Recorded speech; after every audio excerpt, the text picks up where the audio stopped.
투덜댔습니다. 아빠, 다른 아이들은 차 타고 다니는데 왜 나는 맨날 걸어 다녀야 해? 이야기를 했어요. 그러자 아빠가 뭐라고 이야기하냐면 이놈아, 아빠가 어렸을 때는 책가방도 없어서 책을 고자리에 싸서 다녔어. 그리고 1시간도 넘게 걸어 다녔어. 그렇게 이야기를 했습니다. 근데 때마침에 할아버지가 들어오시는 거예요. 아버지가 이때다 싶어가지고 할아버지에게 그 이야기를 했습니다. 아버지, 어렸을 때 학교가 얼마나 멀었는지 이야기 좀 해주세요. 그러자 할아버지가 말하시는 거예요. 야, 내가 어렸을 때는 제일 가까운 학교도 30리가 넘었단다. 30리면 몇 킬로예요? 10킬로 넘는 거죠. 12킬로 되는 거죠. 그러자 얼른 아버지가 말을 받았습니다. 아이고, 아버지 진짜 고생 많으셨겠어요. 요즘 애들은 상상도 못할 일이죠. 그러자 이 손자가 뭐라고 이야기하냐면 할아버지 그렇게 고생하신 줄 몰랐어요. 죄송해요. 불평하지 않을게요. 그렇게 이야기를 하자 할아버지가 말했습니다. 뭘 그런 걸 가지고 그래. 학교가 멀어서 난 학교에 안 다녔어. 여러분, 어떠한 상황에도 굴하지 않고 나오신 여러분들 주님의 이름으로 환영하고 축복합니다. 오늘 저는 여러분들 예배 가운데서 하나님을 만나는 시간이 되었으면 좋겠고 하나님을 경험하는 귀한 시간이 되었으면 좋겠습니다. 말씀을 통해서 주님을 보셔야 되는 것입니다. 제가요 컴플렉스가 하나 있는데 뭐냐면 머리가 잘 만져지지 않는다는 거예요. 많은 분들이 보면서 아유, 그 목사님 머리가 부스스한가. 여러분, 이 머리가요, 놀라지 마세요. 1시간 만진 머리예요. 1시간. 제가 청소년 때 이 머리가 굉장히 컴플렉스였어요. 친구들은 머리가 뭐라고 그러죠? 생머리에 굉장히 단정하고 그런데 저는 머리가 약간 반곱슬이라서 만지면 휘어지고 만지면 붕 뜨고 그래서 어느 미용실에서도요 제대로 제 머리를 깎은 적이 없었습니다. 저는 어렸을 때 이발소를 다녔는데 이발소에서 머리를 깎으면 정말 그게 잘 깎은 건 줄 알았어요. 제가 항상 스포츠로 머리를 깎고 다녔는데 그 당시에는 몰랐는데 지금 보니까요 머리가 축구공처럼 동그래요. 머리를 동그랗게 깎았어요. 창피하더라고요. 제 머리가 잘 만져지지 않는 모양이에요. 그래서 여러분 머리에 우리 목사님 머리가 왜 저래 신경 쓰지 마시고 저도 포기했어요. 말씀에 집중하시고 하나님에게 집중하시는 주님의 이름으로 축원합니다. 저는 참 감사하는 것은 우리 성도님들이 그런 이야기들을 많이 하세요. 가끔 지난번에 성가대에 앉으시면서 찬양하시던 분 중에 한 분이 교회 뒷좌석에 앉을 자리가 없는 것을 보고 사람들이 서 있는 것을 보면서 우리 교회가 참 많이 부흥하고 성장하고 있다는 이야기를 하시고 또 어떤 분들은 그런 이야기를 하셨어요. 참 교회에 새로운 얼굴들, 낯선 얼굴들이 처음 보는 얼굴들이 참 많이 있습니다. 여러분, 그 이야기는 무엇이냐면 우리 교회가 날로 부흥하고 있다는 이야기입니다. 하나님께서 우리 교회를 사랑하셔서 자꾸 새로운 사람들을 보내주셔서 하나님을 예배하게 하시고 하나님을 찬양하게 하시고 하나님의 이름을 높여드리는 공동체를 우리를 세워가고 있다는 것을 여러분 기억하시면서 교회를 위하여 기도하시고 또 사랑을 나눠주시는 저와 여러분 될 수 있기를 주님의 이름으로 축원합니다. 어떤 사람이 오늘의 말씀은 우리가 잘 알고 있는 에베네셀인데 이 에베네셀이 뭐냐? 하나님께서 여기까지를 도우셨다. 하나님께서 여기까지를 도우셨다. 여러분, 우리가 여기까지 오면서 얼마나 많은 인생들의 난관들이 또 고생들이 환난들이 있었습니까? 여러분, 얼마나 많은 인생의 불복이 있었습니까? 저는 이 고백이 우리의 고백이 되기를 소원합니다. 하나님, 지금까지 우리를 도우시고 여기까지 우리를 도우셔서 우리가 하나님의 자녀가 삼아주셨습니다. 어떤 사람이 기업가에게 물었어요. 사장님, 여기 일하는 사람이 몇 명이나 됩니까? 그랬더니 사장님이요, 네, 절반 정도 일할걸요? 이렇게 이야기하는 거예요. 그게 뭐냐면 이 사람이 물어본 거는 얼마나 많은 직원이 숫자가 얼마나 되느냐 이렇게 물어본 건데 사장의 머릿속에는 항상 무엇이 있냐면 아이고, 저 사람 일도 안 하고 월급만 받아가네. 아이고, 저 사람 일도 안 하고 월급만 받아가네. 이런 생각이 항상 사로잡혀 있으니까 네, 일하는 직원은 절반밖에 안 되고 나머지는 다 놀고 먹습니다. 이렇게 이야기를 했다는 거예요. 여러분, 이스라엘 백성들은요 하나님을 믿는 유일신 그런 신앙인데 하나님을 제대로 믿는 사람이 몇이나 될까요? 아마 절반도 되지 않았을 거예요. 우리가 성경의 역사를 가만히 보면은 하나님을 믿는다고 하면서도 이방에, 우상에, 자기 좋아하는 것들에, 자기 소견에 옳은 대로 따라 살아가는 사람들을 참 많이 보게 됩니다. 그들은 하나님과 함께 이방인들의 우상을 동시에 마음에 품고 살아가는 사람들이었어요. 이스라엘의 사사시대가 지나가고 저물어가고 지파들의 숫자가 커져가게 되면서 그들의 동맹이 느슨해지게 됩니다. 항상 느슨해지면 그 틈을 타서 들어오는 것이 있는데 악한 자들이죠. 블레셋이 그 틈을 타서 쳐들어오게 되었어요. 블레셋이 쳐들어오자 이스라엘 사람들이 연합해서 함께 에베네셀에 진을 치고 블레셋과 싸웠습니다. 우리는 하나님을 믿는 족속이니 하나님의 택함을 받은 족속이니 우리를 승리할 것이다 라는 생각을 가지고 그들이 전쟁 가운데 나갔지만 패하게 되었어요. 4,000명이나 되는 엄청나게 많은 사람들이 죽임을 당하고 그리고 다시 에베네셀로 돌아오게 되었습니다. 그때 이스라엘의 지도자들이 탄식하는 거예요. 각 지파의 지도자들이 탄식하는 거예요. 어찌하여 하나님께서 우리를 블레셋 사람들의 손에게서 패하게 하셨을까? 이들이 본인이 의문이 들기 시작했습니다. 여러분 우리가 그런 질문을 가지고 살아갈 때가 있어요. 내가 하나님 믿는데 왜 하나님께서 우리를 패하게 하셨을까? 왜 하나님께서 우리를 실패하게 하셨을까? 왜 하나님께서 우리를 낭만 가운데에 실패함으로 우리를 인도하셨을까? 왜 하나님이 우리 편을 들어주지 않으셨을까? 여러분 그런 생각 들 때 있지 않습니까? 근데요 그때 그 세상 사람들에게 패해서 조롱거리를 받는 그때에 하나님은 정확하신 하나님이시고 하나님은 능력이 무한하신 하나님이신데 그런데 하나님께서 우리에게 무엇인가를 넘겨주지 않으셨을 때에는 분명히 하나님의 뜻이 그 가운데 숨어 있다는 것을 우리가 깨달아야 될 줄로 믿습니다. 이스라엘 지파들이 하나님 앞에 무릎 꿇어서 하나님 앞에 답을 찾는 것이 아니라 그들이 스스로 답을 찾기 시작했어요. 실로에 있는 언약궤를 전쟁터에 가져오자, 법궤를 전쟁터에 가져오자 이렇게 이야기를 한 겁니다. 그래서 그들은 실로에 있어야 할 언약궤를 임의로 가져다가 진중으로 가져오게 됩니다. 언약궤를 지키고 있던 엘리의 제사장 두 아들인 홈리와 비느하스가 동의하지 않았다면 가져올 수 없는 그 언약궤였는데 그들이 거룩한 지성소에 있어야 할 언약궤를 진중으로 가지고 오는 것을 아주 획기적이고 혁신적인 아이디어로 발상이라고 생각을 했던 것 같아요. 언약궤가 진중에 들어올 때 수많은 사람들이 환호하고 소리를 치게 됩니다. 얼마나 사기가 올라갔던지 마주하던 블레셋 진영에서 그 소리를 듣고 놀랐다 성경은 말씀하고 있어요. 얼마나 환호했는지 얼마나 기뻐했는지 그 소리를 듣고 블레셋 사람들이 놀랐습니다. 그런데 여기에 문제가 있었어요. 언약궤는 왔는데 하나님은 오시지 않는 거예요. 언약궤는 왔는데 하나님이 그곳에 함께 하시지 않으셨습니다. 여러분 하나님이 오시지 않는 언약궤가 무슨 소용이 있습니까? 하나님이 함께하지 않은 법궤가 무슨 소용이 있습니까? 우선 껍데기에 불과한 거 아니겠어요? 오늘 우리가 이 시간에 하나님 앞에 드려지는 예배가 하나님께서 계시지 않는 예배라면 우리가 주님의 이름으로 사랑한다라고 이야기는 하지만 정말 주님의 마음이 그곳 가운데 없고 주님의 사랑이 그곳 가운데 없다면 그것은 아무 소용이 없는 허공에 외침이 될 것입니다. 신앙생활 하면서 참 무엇인가에 의지하고 싶은 마음이 있습니다. 어떤 사람은 목걸이를 항상 차고 다니면서 금목걸이를 차고 다니면서 그것을 붙들고 뭐 키스도 하고 그리고 그것을 붙들고 기도도 하고 어떤 이들은 기독교인은 아니지만 어떤 이들은 마리아라는 형상을 만들어서 그 앞에 기도하고 특별히 마리아 형상에서 피눈물이 흐를 때에 기도하면 병이 낫는다는 그런 생각을 가지고 피눈물이 흐르는 마리아 형상을 찾아가는 사람도 있다는 것입니다. 그러나 여러분 그곳 가운데 하나님께서 계시지 않는다면 그것이 무슨 소용이 있겠습니까? 사랑하는 우리 성도 여러분 하나님이 아닌 대용물을 찾으시지 마시기를 주님의 이름으로 축원합니다. 우리에게 있어서 최선은 무엇이냐? 언제나 하나님이심을 믿으시기를 바랍니다. 하나님만이 우리의 생명이요, 하나님만이 우리의 소망이요, 하나님만이 우리의 능력이요, 하나님만이 우리의 구원자 되심을 믿으시고 주님만 붙들며 살 수 있는 저와 여러분 다 될 수 있기를 주님의 이름으로 축원합니다. 언약궤를 가지고 가면서 일시적인 사기의 진작이 있었습니다. 땅이 울릴 정도였습니다. 그러다 그것은 거품에 불과했던 거죠.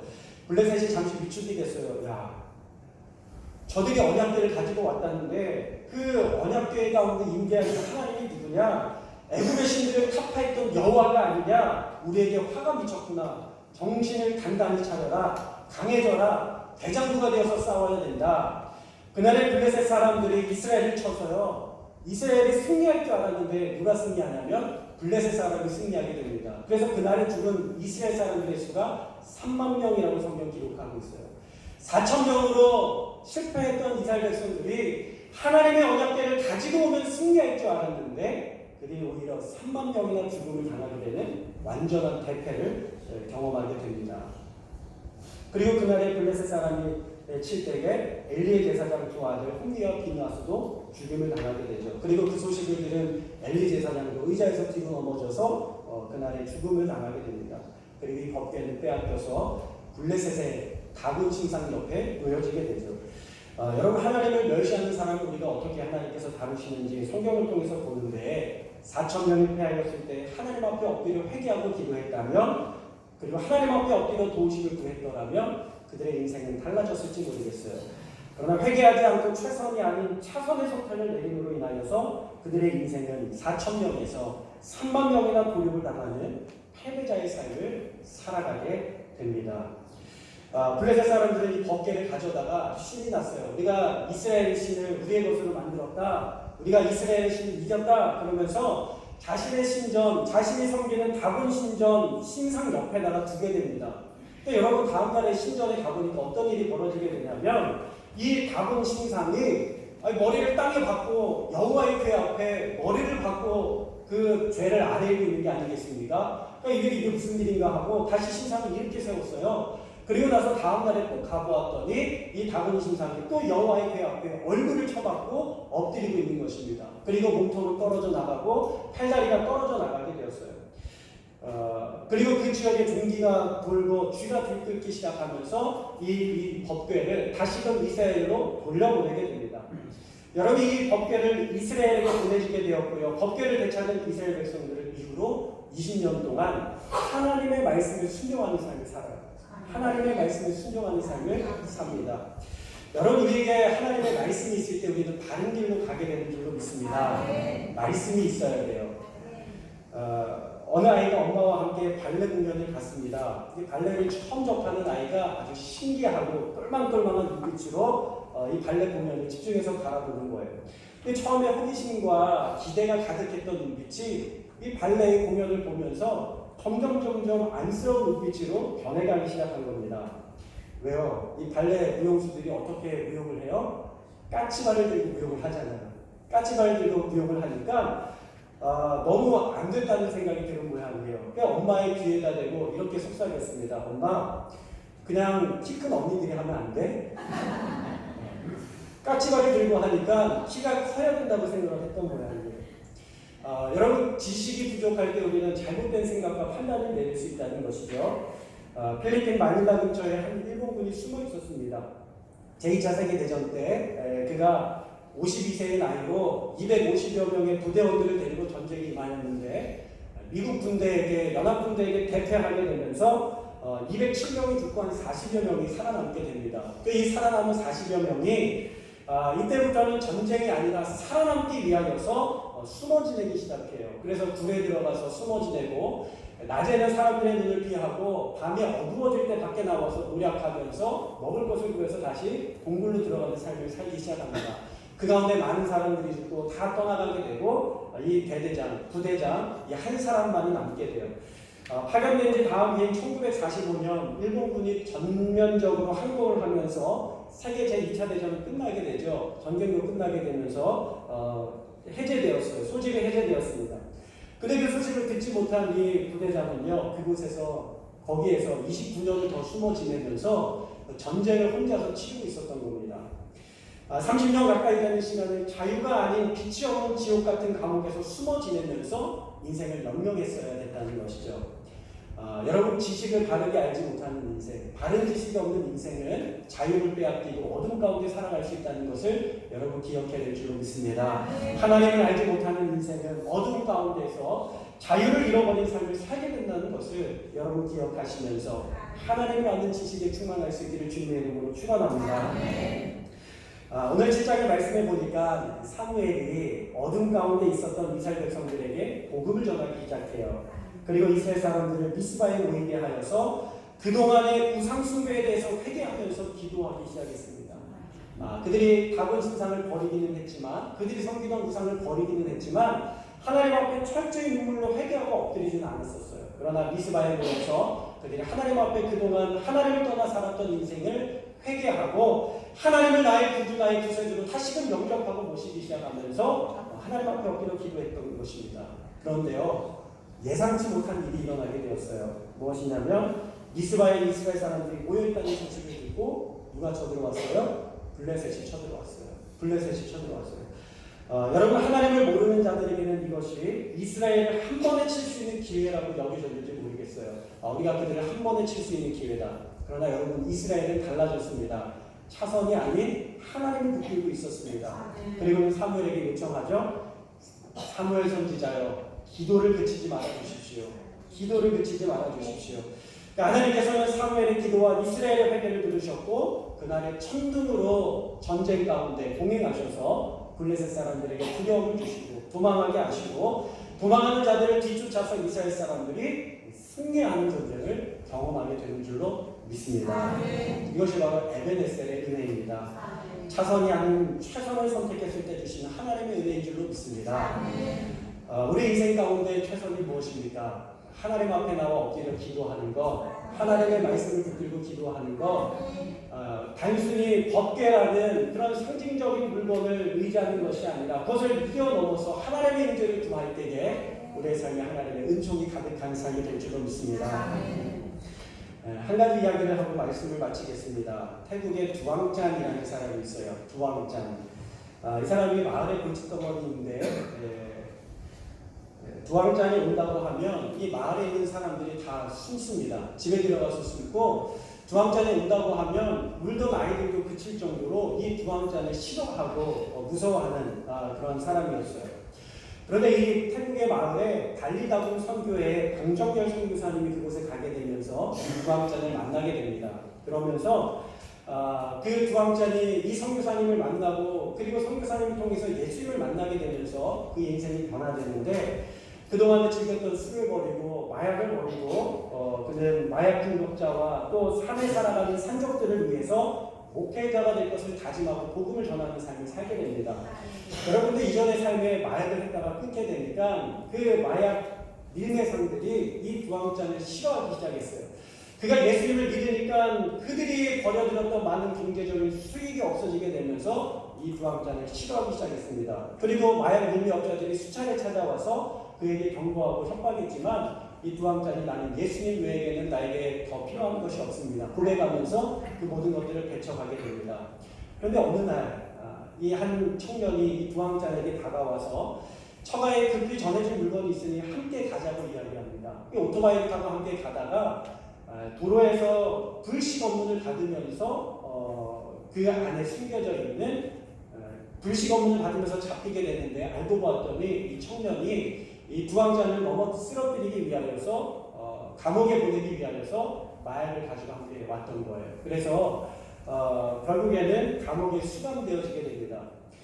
마약 밀매업자들이 파놓은 함정에 넘어지게 되면서 이 두왕짠 전도사는 그 길로 체포되어서 재판 한 번 받지 못하고 억울하게 교도소에 수감되어 있는데 그가 그때 선교사님이 했던 말이 생각이 났어요. 내가 하나님께서 나를 복음을 위하여 나를 이곳에 보내셨다. 그 말이 생각이 나면서 내가 이 교도소로 보내신 것은 하나님께서 이 교도소의 복음을 위하여 나를 보내셨다 생각을 하고는 하나님 앞에 엎드려 기도하고 말씀을 가지고 복음을 전하기 시작합니다.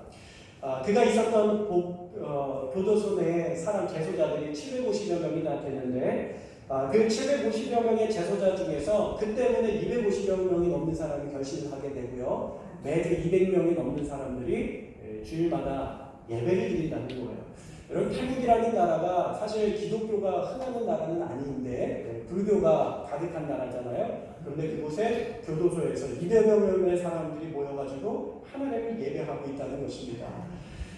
그의 인생은 마약과 알코올을 붙들고 사는 차선의 인생이었지만 최선이신 하나님을 붙들고 살아갔을 때에 그의 인생은 사람을 변화시키시는 놀라운 에베네셀의 하나님을 경험하며 살게 된 줄로 믿습니다.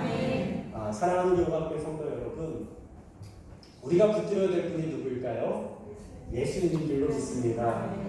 하나님 한 분이신 줄로 믿습니다. 하나님을 믿는 사람들이 사는 방식은 한 가지입니다. 말씀과 기도로 사는 것. 하나님 앞에 말씀과 기도로 사는 것. 그것이 바로 우리 인생이 되어야 될 줄로 믿습니다. 문제가 있으면 문제를 바라보는 것이 아니라 그것을 통해서 하나님 앞에 기도하고 어려움이 있으면 어려움을 바라보는 것이 아니라 그것을 통해서 하나님 앞에 기도하고 삶에 고난이 있으면 그 고난 가운데 우리가 왜 하나님 나와 함께 하시지 않습니까? 원망하는 것이 아니라 그것을 그대로 맞으면서 내리는 비를 맞으면서 하나님 앞에 기도할 수 있는 저와 여러분 다 될 수 있기를 주님의 이름으로 축원합니다. 이렇게 사실 때 하나님께서 우리의 삶을 에베네셀의 삶으로 인도하여 주셔서 빼앗겼던 것들을 되찾게 하시고 잃어버렸던 것들을 되찾게 하시고 더하여 주실 줄로 믿습니다. 기도하겠습니다. 사랑과 은혜가 풍성하신 아버지